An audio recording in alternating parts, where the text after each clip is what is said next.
खानदेशाची जीवनवाहिनी म्हणून ओळखल्या जाणाऱ्या गिरणा नदीमध्ये मोठ्या प्रमाणात केमिकल युक्त पाणी सोडल्यामुळे नागरिकांच्या आरोग्यावर त्याचा परिणाम होत आहे। आपण बांबुरी येथील गिरणा नदी पात्राजवळ आहोत। आपण बघू शकतात की कशा प्रकारे या ठिकाणी मोठ्या प्रमाणात केमिकल युक्त पाणी हे या नदी पात्रात सोडलं जात आहे। खानदेशाची जीवनवाहिनी समजला जाणाऱ्या या गिरणा नदी पात्रात गेल्या काही दिवसापासून मोठ्या प्रमाणावर केमिकल युक्त आणि दूषित पाणी सोडले जात असल्याचा धक्कादायक प्रकार हा जय महाराष्ट्र न्यूजच्या निदर्शनास आलेला आहे।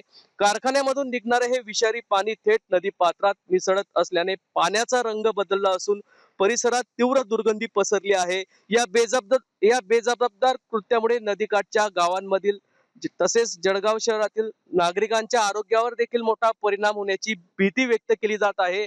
या पाण्यामुळे नागरिकांच्या आरोग्यावर देखील मोठा परिणाम होऊ शकतो। तत्काळ कुठेतरी प्रशासनाने या संदर्भात उपाययोजना कराव्यात अशी मागणी सर्वसामान्य नागरिकांकडून करण्यात येत आहे। मात्र सध्या तरी गिरणा नदीचं जे अस्तित्व आहे ते कुठेतरी धोक्यात आहे। तत्काळ या संदर्भात प्रशासनाने गंभीर पावलं उचलावी अशीच मागणी जय महाराष्ट्र न्यूज कडे नागरिकांनी केली आहे। जुगल पाटील, जय महाराष्ट्र न्यूज, जळगाव।